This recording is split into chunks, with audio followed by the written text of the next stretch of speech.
Guys, मेरा नाम है दीपक शर्मा। आप देख रहे हैं इमोर्टल स्टडी पॉइंट। आज हम पढ़ रहे हैं चैप्टर नंबर 1, भूगोल एक विषय के रूप में।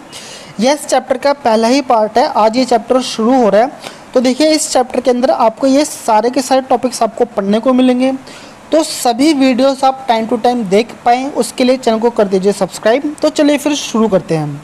आज की वीडियो में हम जानने वाले हैं भूगोल क्या है। भूगोल की हम डेफिनेशन समझेंगे और जानेंगे कि भूगोल को हम एज अ सब्जेक्ट हम पढ़ते क्यों हैं, भूगोल को पढ़ने के क्या क्या फ़ायदे हैं। ये सारी चीज़ें हम आज की वीडियो में हम यहाँ पर कवर करेंगे।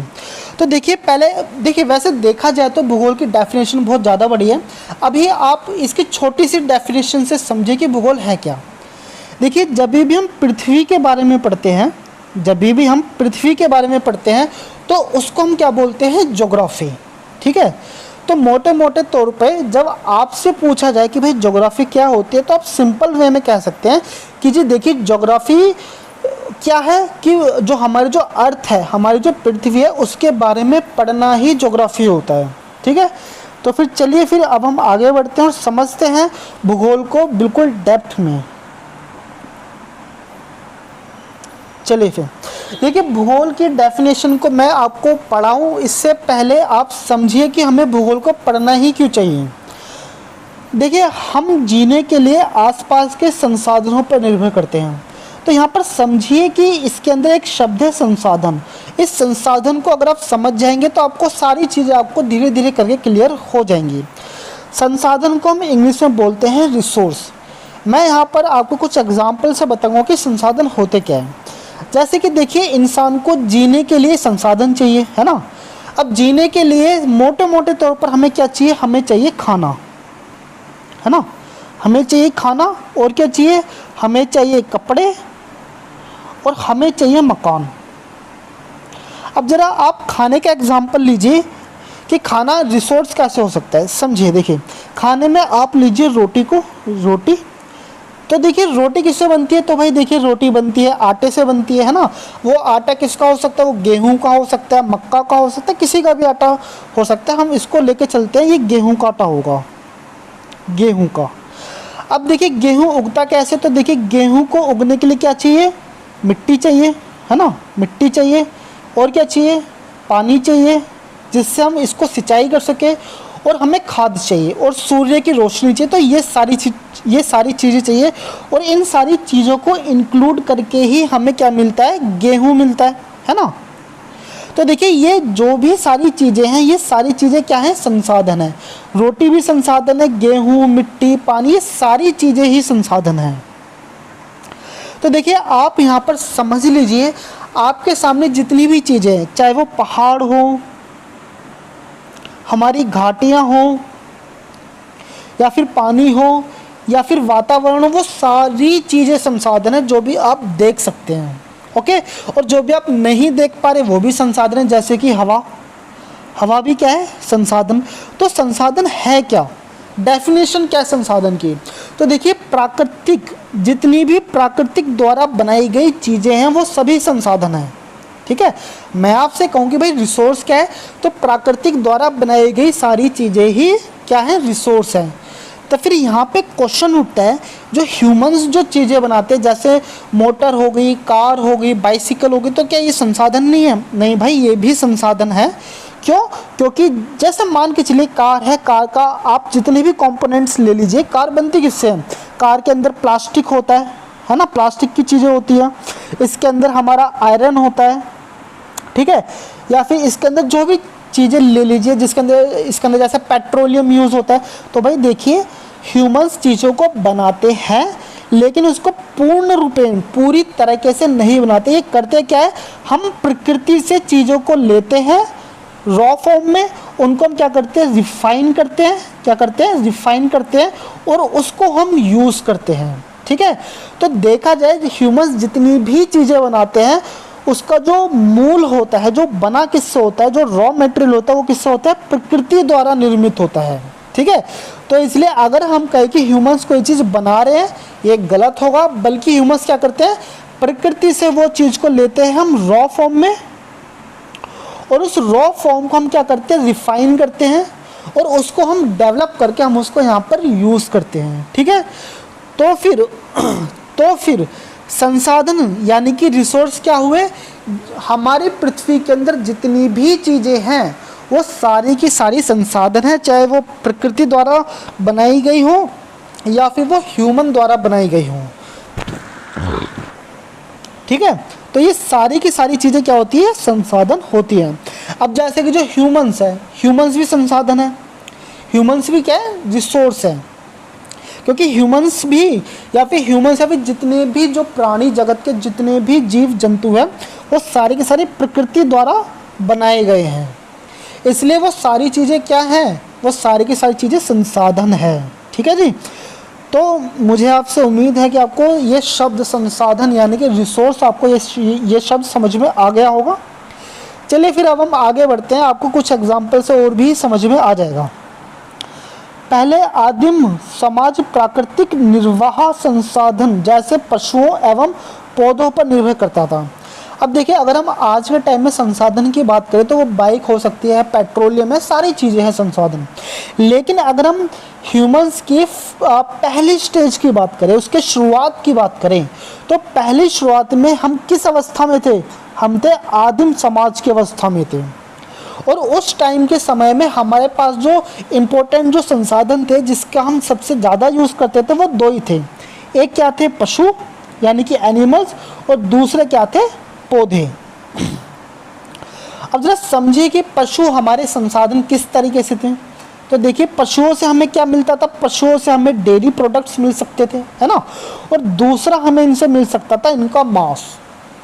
ओके, तो फिर उस टाइम क्या थे हमारे लिए, पशु क्या थे, संसाधन थे, पौधे भी संसाधन थे। पौधों से हमें जो खाने पीने की जो चीज़ें हमें जो मिलती थी तो वो भी हमारे लिए संसाधन हुआ करते थे। चलिए फिर आगे बढ़ते हैं। लेकिन अब उन्हीं संसाधनों का प्रयोग नई तकनीक को विकसित करने में प्रयोग होता है।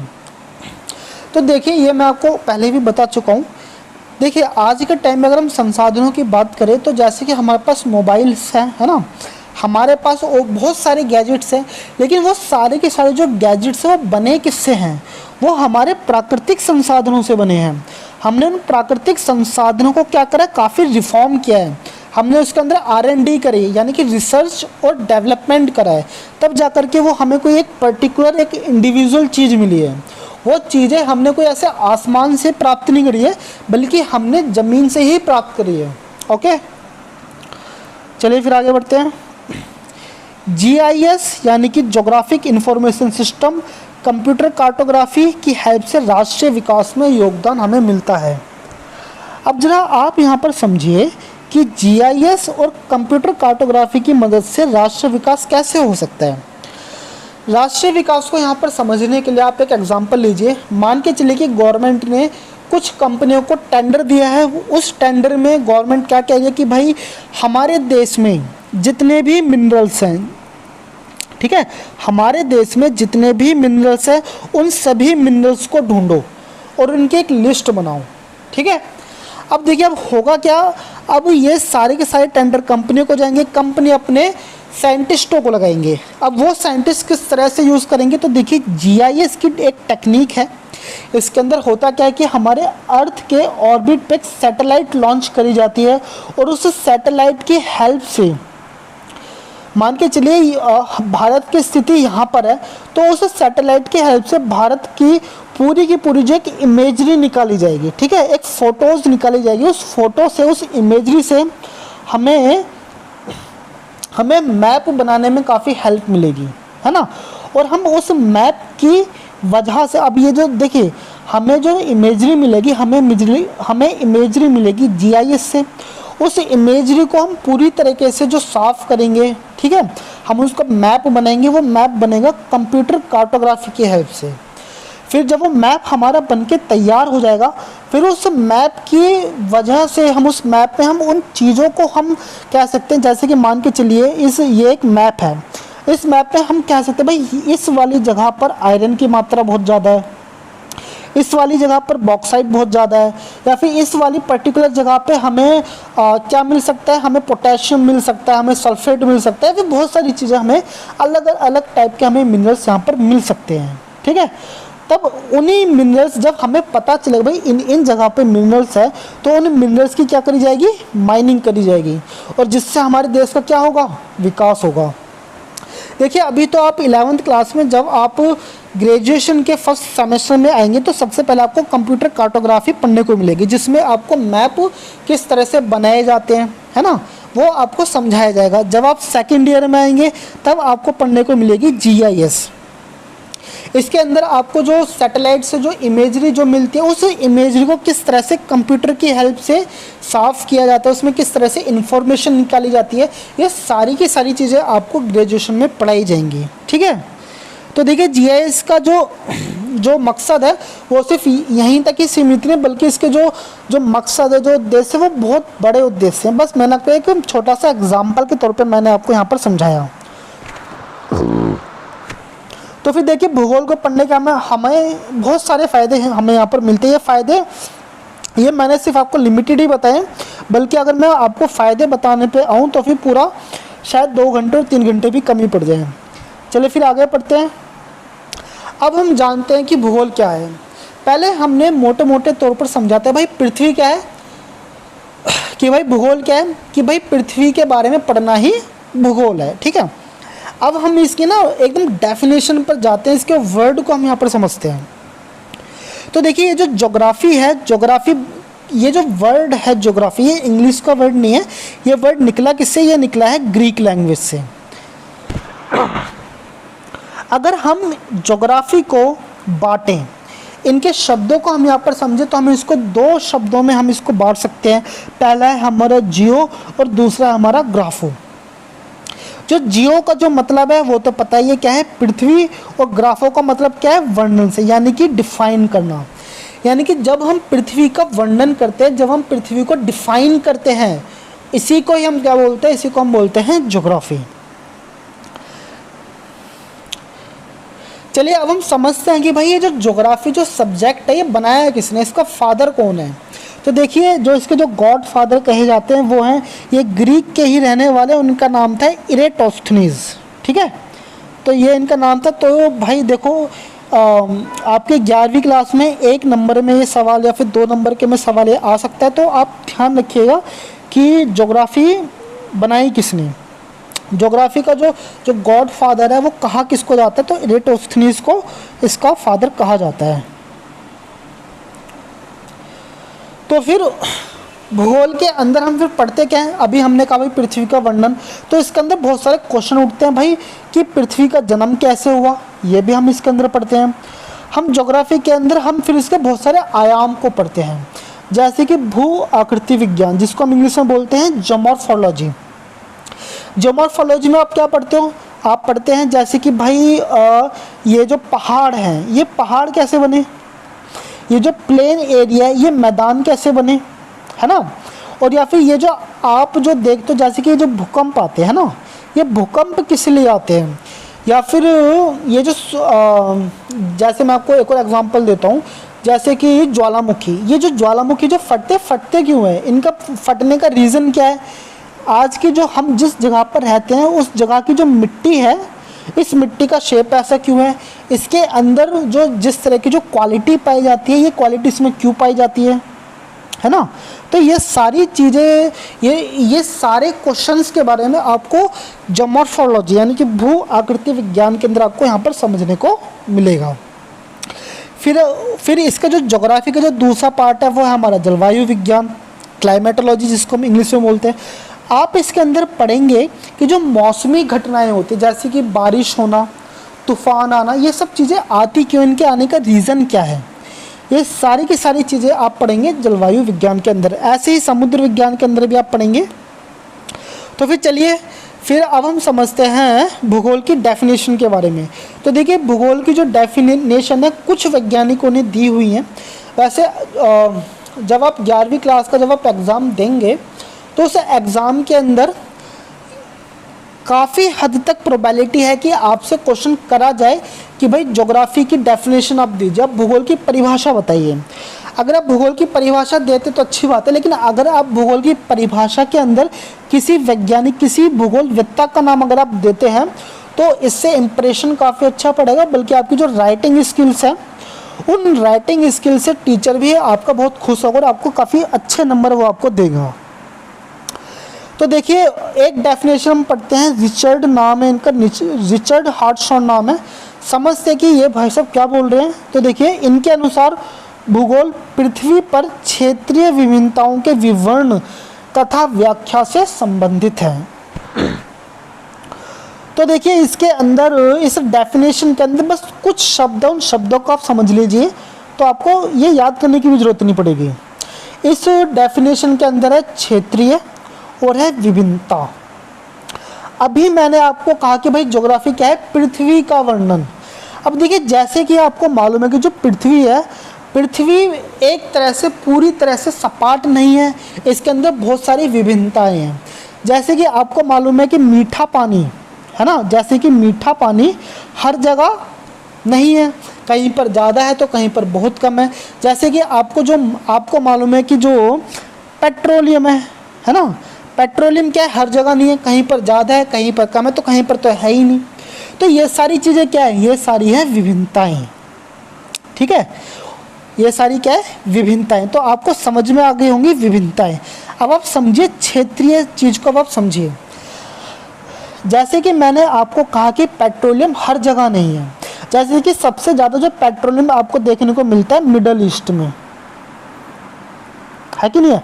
आपको सबसे ज़्यादा जो पेट्रोलियम है वो मिलता है आपको मिडल ईस्ट में ज़्यादा देखने को मिलता है ना। तो फिर यहाँ पर आ जाएगा क्षेत्रीय चीज़ आ गई है। जैसे कि इंडिया के अंदर भाई पेट्रोलियम बहुत कम है, ना के बराबर है, तो भाई मिडल ईस्ट में पेट्रोलियम इतना ज़्यादा भरा पड़ा है कि वो पूरे विश्व को पेट्रोल ही बेच करके वो इतने ज़्यादा अमीर बन चुके हैं। तो ये आ गई क्षेत्रीय विभिन्नताएं। तो यहाँ पर रिचर्ड हार्टशॉन कह रहे हैं कि भाई जो हमारी पृथ्वी के अंदर जितनी भी क्षेत्रीय विभिन्नताएं हैं उनको आप पढ़ लो, तो उसी चीज़ को हम बोलते थे भूगोल बोल दे रहे हैं उसको, है ना।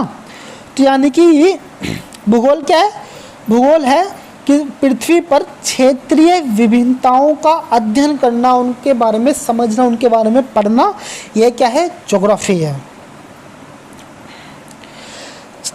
चलिए फिर अब हम समझते हैं भूगोल की दूसरी परिभाषा को। आप एक बार देख लीजिए क्या लिखा है। भूगोल प्रकृति तथा मानव के समग्र इकाई के रूप में अंतर प्रक्रिया के अध्ययन से संबंधित है।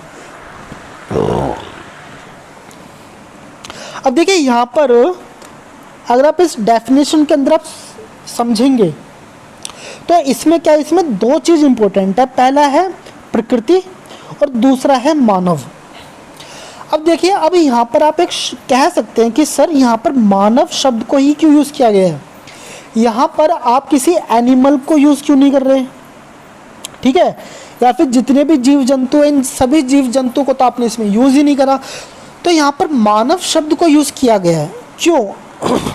तो इसका देखो सिंपल सा रीज़न क्या है कि हमारी प्रकृति के साथ यानी कि हमारे नेचर के साथ सबसे ज़्यादा जो एक्टिव जो चीज़ है वो है ह्यूमंस।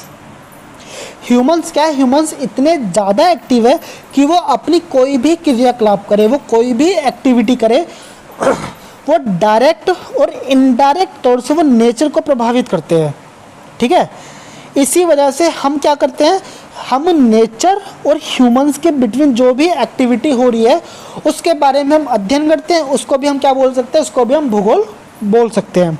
आप चाहे ये वाली डेफिनेशन ले लीजिए या फिर आप ये वाली डेफिनेशन को पढ़ लीजिए, तो दोनों ही सेम है, ठीक है। अब जैसे कि यहाँ पर मैं आपको समझा दूँ कि इस डेफिनेशन के अंदर कहा गया है कि भाई जो प्रकृति और मानव के बीच में अन्योन्य क्रियाएं होती है, मतलब एक्टिविटी होती है। किस तरह की एक्टिविटी हो रही है समझिए। अब जैसे कि गवर्नमेंट ने कहा कि भाई ये उत्तराखंड के अंदर हमें सड़क बनानी है, ठीक है। अब जरा आप सोचिए, सड़क बनाने के लिए आपको क्या करनी पड़ेगी, सबसे पहले आपको करनी पड़ेगी माइनिंग करनी पड़ेगी, है ना। जब आप माइनिंग करेंगे तो आपको मालूम है, देखिए जब आप पहाड़ों की जब आप खुदाई करेंगे तो उससे एक बहुत बड़ा इकोसिस्टम प्रभावित होता है। जैसे कि वहाँ पे बहुत सारे पेड़ों का नाश हो जाता है, पेड़ बिल्कुल ही ख़त्म हो जाते हैं, है ना। और साथ में खुदाई करने से वहाँ पर क्या होते हैं, लैंडस्लाइड बहुत ज़्यादा होते हैं। लैंडस्लाइड की जो प्रक्रिया है वो आपको बहुत ज़्यादा यहाँ पर देखने को मिलेगी, जिसकी वजह से नेचर का बहुत ज़्यादा नुकसान होता है। तो ये तो पहली प्रक्रिया होगी। अब जैसे कि आप कार चलाते हैं तो आपको मालूम है कि पॉल्यूशन इतना ज़्यादा होता है जिससे हमारा जो एटमॉस्फेयर है पूरी तरीके से ख़राब होता है। तो देखिए ह्यूमन से किसी भी तरह की एक्टिविटी कर ले, उन सभी एक्टिविटी से प्रकृति का क्या होता है, बहुत ज़्यादा नुकसान होता है। इसलिए हम प्रकृति को मानव के साथ पढ़ते हैं, ठीक है। इसलिए हम किसी दूसरे एनिमल्स के साथ हम इसको कंपैरिजन नहीं पढ़ते, क्योंकि एनिमल्स की किसी भी एक्टिविटी से प्रकृति को किसी तरह का कोई नुकसान नहीं होता है।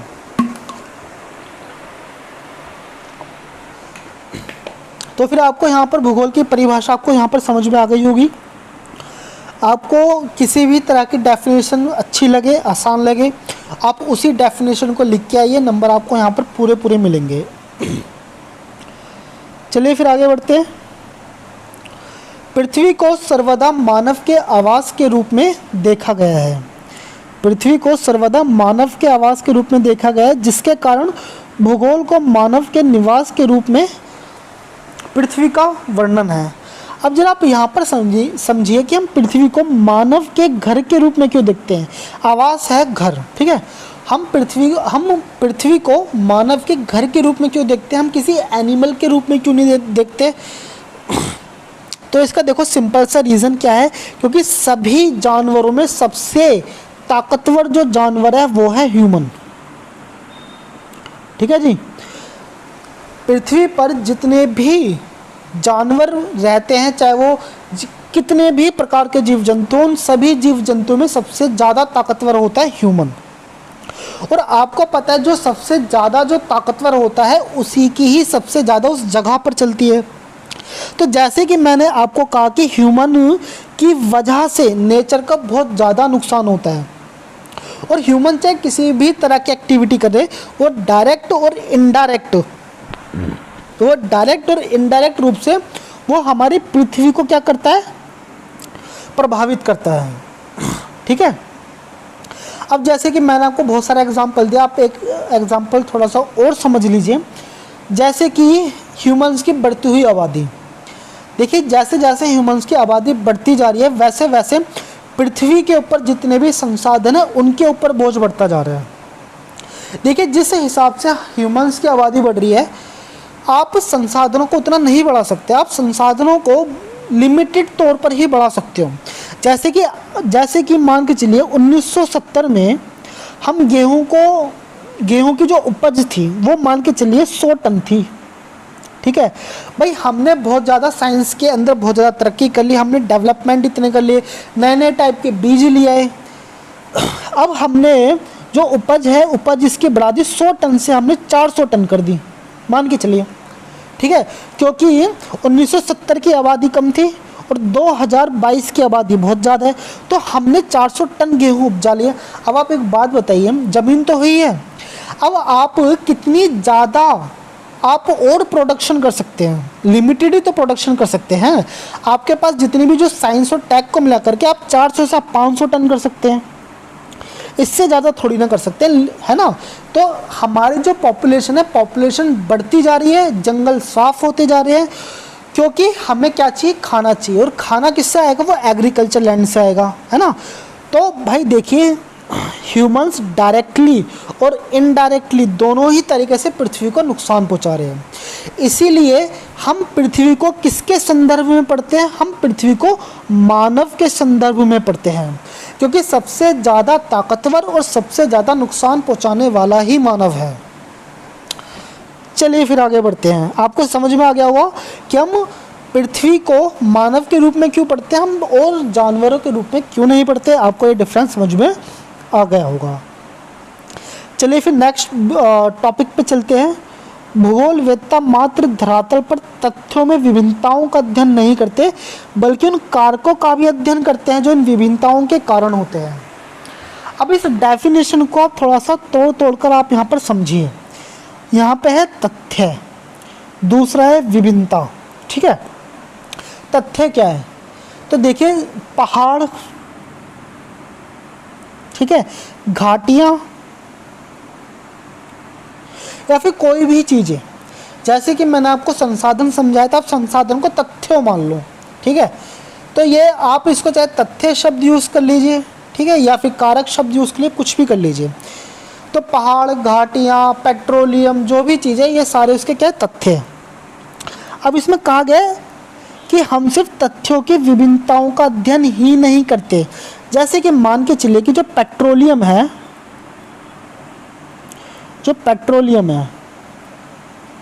मैंने कहा कि भाई ज्योग्राफी के अंदर हम क्या पढ़ते हैं कि भाई पेट्रोलियम कहाँ कहाँ पर है, इनकी विभिन्नताओं के बारे में पढ़ते हैं। जैसे कि मैंने कहा भाई पेट्रोलियम सबसे ज़्यादा आपको देखने को मिलेगा मिडल कंट्री में, जो मिडल ईस्ट कंट्री है, जैसे कि आपका सऊदी अरबिया हो गया, कतर हो गया, है ना, इन सारी चीज़ों में आपको पेट्रोलियम देखने को मिलता है। और हमारे इंडिया में, एशियन कंट्री में पेट्रोलियम ही देखने को नहीं मिलता। तो ये हो गई विभिन्नता।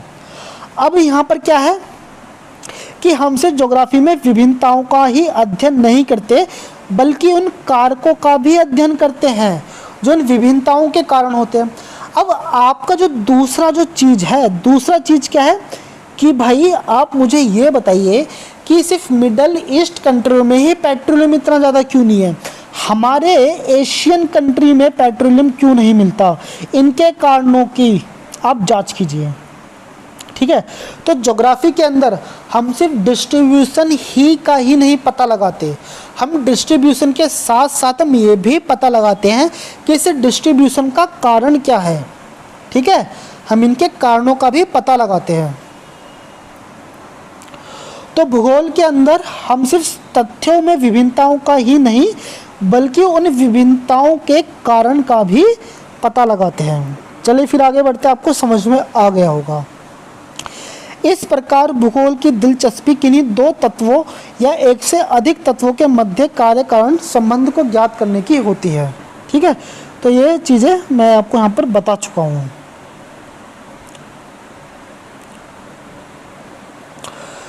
चलिए फिर हमारे जो नेक्स्ट बिंदु हैं उनको हम यहाँ पर समझते हैं। तो नेक्स्ट क्या है, भौतिक तथा मानवीय दोनों प्रकार के भौगोलिक तथ्य स्थैतिक नहीं गत्यात्मक होते हैं। यहाँ पर समझिए कि स्थैतिक का मतलब क्या होता है। स्थैतिक का मतलब होता है कभी ना चेंज होने वाला, स्थैतिक का मतलब होता है कभी ना चेंज होने वाला, और गत्यात्मक का मतलब होता है जिसमें परिवर्तन होते रहते हैं। अब यहाँ पर समझिए कि देखिए जो हमारे जो भौतिक है, भौतिक जैसे पहाड़ हो गए, है ना, पहाड़ हो गए, हमारी घाटियाँ हो गई, या फिर हमारे मैदान हो गए। तो देखिए ये जो पहाड़ है, घाटियाँ हैं, ये ऐसा नहीं है कि ये आज जिस अवस्था में थी पहले भी उसी अवस्था में थी, बल्कि हमारे जो भौतिक चीज़ें, पहाड़ है, घाटियाँ हैं, मैदान है, ये चेंज होते रहते हैं। बल्कि इनको चेंज होने में कोई 1 साल, 2 साल, 10 साल का समय नहीं लगता, बल्कि काफ़ी वर्षों का समय लगता है अगर वो प्राकृतिक रूप से चेंज होते रहें। जैसे कि आप एक एग्जाम्पल के तौर पे ले सकते हैं कि दिल्ली के अंदर जो दिल्ली में रहते हैं, दिल्ली के अंदर आपने अरावली पर्वतमाला देखी होगी। अगर आपने अरावली पर्वतमाला नहीं देखी है तो गूगल पे आप सर्च कीजिए और अरावली पर्वतमाला के बारे में पढ़िए। तो देखिए जो अरावली जो पर्वतमाला है, आज आपने जो हिंदू हॉस्पिटल जो आप जानते होंगे, हिंदूराव हॉस्पिटल, तो हिंदूराव हॉस्पिटल अरावली पर्वतमाला पर ही बना हुआ है। तो देखिए आज वो जो पर्वतमाला है वो दिल्ली में पूरी ख़त्म ही हो चुकी है, किसी को पता ही नहीं है कि दिल्ली के अंदर अरावली नाम की पर्वतमाला भी है। वो पर्वत पूरी तरह से ख़त्म हो चुका है, पूरी तरह से मैदान बन चुका है ना। तो देखिए तो पहाड़ भी धीरे धीरे करके ख़त्म होते हैं। तो ऐसा नहीं है कि कोई भी चीज़ स्थैतिक नहीं है, बल्कि उन सब में परिवर्तन होता रहता है। अब ये जो परिवर्तन होता है, ये परिवर्तन किन किन माध्यमों से होता है। जैसे कि ये पहाड़ है, पहाड़ों पर आपने देखा होगा कि लैंडस्लाइड, पहाड़ों पर लैंडस्लाइड बहुत ज़्यादा होते रहते हैं, जिससे इनके अंदर परिवर्तन आते रहते हैं, है ना। तो देखिए भौतिक परिवर्तन होते हैं और जो मानवीय परिवर्तन भी होते हैं, जैसे कि ह्यूमंस जो ब्रिज बनाते हैं, ठीक है, या फिर और भी चीज़ें जैसे बिल्डिंग बनाते हैं, तो वो भी परमानेंट नहीं होती, वो भी मिटती है भाई। तो इस पृथ्वी के अंदर कुछ भी स्थैतिक नहीं है, कुछ भी परमानेंट नहीं है, बल्कि सभी वस्तुओं के अंदर क्या होती है, चेंजेस होते रहते हैं, गत्यात्मक है। चलिए आगे पढ़ते हैं। वे सतत परिवर्तनशील पृथ्वी और अथक एवं निरंतर सक्रिय मानव के बीच प्रक्रियाओं के फलस्वरूप कालांतर में परिवर्तित होते रहते हैं। वाह! अब इस डेफिनेशन को हम यहाँ पर तोड़ तोड़ करके समझते हैं। यहाँ पर समझिए कि सतत का मीनिंग क्या है। सतत का यहाँ पर मीनिंग है जो कॉन्टिन्यूसली चेंज हो रहा है, ठीक है, जो कॉन्टिन्यूसली क्या हो रहा है, चेंज हो रहा है। तो अब इसको जरा समझिए, सतत परिवर्तनशील पृथ्वी, यानी कि हमारी जो पृथ्वी है वो कॉन्टिन्यूसली क्या हो रही है, वो चेंज हो रही है। आगे बढ़ते हैं। अथक एवं निरंतर सक्रिय मानव के बीच प्रक्रियाओं के फलस्वरूप कालांतर में परिवर्तित होते रहते हैं। अब देखिए, जैसे कि हमारी जो पृथ्वी है वो क्या है, वो कॉन्टिन्यूसली चेंज हो रही है, और एक कॉन्टिन्यूसली जो चेंज हो रही है वो किसकी मदद से ज़्यादा चेंज हो रही है, तो वो हो रही है मानव की वजह से। अब जैसे आप एग्जाम्पल के तौर पे फिर से चीज़ों को समझिए। मान के चलिए कि उत्तराखंड के अंदर प्रोजेक्ट निकला है और वहाँ पर नई नई सड़कें बन रही हैं, ठीक है। अब नई नई सड़कें बन रही है तो पहाड़ों को तो भाई तोड़ा जाएगा, पहाड़ों को काटा जाएगा, क्योंकि जब तक आप पहाड़ों को काटोगे नहीं, तोड़ोगे नहीं, तो वहाँ पर सड़कें नहीं बन सकती। अब ह्यूमंस की इस एक्टिविटी की वजह से सड़क बनाने के चक्कर में इस पहाड़ों का जो फिजियोग्राफी है, इस पहाड़ों के जो आकार है वो क्या हो रहे हैं, चेंज हो रहे हैं। क्योंकि यहाँ पर जैसे ह्यूमंस यहाँ पर माइनिंग करेंगे तो यहाँ पर आपको मास वेस्टिंग देखने को मिलेगी, यहाँ पर लैंडस्लाइड देखने को मिलेंगे, जिसकी वजह से इन यहाँ की जो आकृति है वो क्या हो जाएगी, चेंज होती चली जाएगी, ठीक है। तो देखिए, तो जो हमारी पृथ्वी है वो तो धीरे धीरे करके चेंज हो रही है, लेकिन ह्यूमंस की एक्टिविटी की वजह से ये जो चेंजेस जो हो रहे हैं इनकी स्पीड क्या हो रही है, इनकी स्पीड यहाँ पर बढ़ जा रही है ह्यूमंस की एक्टिविटी की वजह से। चलिए फिर आगे बढ़ते हैं। आपको समझ में आ गया होगा ये मैं उम्मीद करता हूँ। नेक्स्ट टॉपिक क्या है, हमारा नेक्स्ट बिंदु है मानव ने प्रकृति के साथ अनुकूलन, अडेप्टेशन किया है। तो देखिए, इसके मीनिंग समझिए। जो ह्यूमंस है वो कुछ भी चीज़ बनाए वो प्रकृति के बिना तो बना नहीं सकते। ह्यूमंस देखो करते क्या, ह्यूमंस ना प्रकृति के साथ तो लड़ तो रहे हैं, लेकिन प्रकृति के जो पावर्स हैं उन पावर्स को ये यहाँ पे अडॉप्ट भी कर रहे हैं। जैसे कि आप इसे एक एग्जांपल से समझिए। प्रकृति की पावर क्या है, जैसे कि वायु, ठीक है। अब आपको पता है कि जो हवा को तो रोका जा नहीं सकता और हवा पर नियंत्रण भी नहीं पाया जा सकता। तो अब ह्यूमंस क्या करते हैं, जहाँ पर हवा की गति बहुत ज़्यादा है, हवा की गति कहाँ पर ज़्यादा होती है, कोस्टल एरिया में। हवा की गति कहाँ ज़्यादा होती है, कोस्टल एरिया में। तो कोस्टल एरिया में बहुत सारी विंड मशीनें लगा रखी हैं वहाँ पर, कि भाई आपने देखा होगा कि बड़े बड़े पंखे होते हैं, जैसे हवाएं चलते हैं वो पंखे घूमते हैं, उनमें इस वायु की शक्ति से क्या बनाई जाती है, इलेक्ट्रिसिटी यहाँ पर जनरेट की जाती है ना। तो ये क्या हुआ, ये हमने प्रकृति के साथ अनुकूलन किया है, हमने अडेप्टेशन की नीति हमने यहाँ पर बनाई है। हमने प्रकृति के साथ लड़ना नहीं है, क्योंकि प्रकृति के साथ लड़ाई संभव ही नहीं है। इसलिए हम प्रकृति की शक्तियों को अडॉप्ट करके हम अपने लायक चीज़ों को हम यहाँ पर यूज़ कर सकते हैं, ठीक है। चलिए तो फिर आज की वीडियो में बस इतना ही। नेक्स्ट वीडियो में हम पढ़ेंगे भूगोल एक समाकलन विषय के रूप में। तो फिर आप टाइम टू टाइम आप वीडियो देख पाए, तो इसके लिए आप चैनल को कर दीजिए सब्सक्राइब। वीडियो आपको कैसी लग रही है आप मुझे कमेंट करके बताइए। वीडियो को पूरा देखने के लिए धन्यवाद।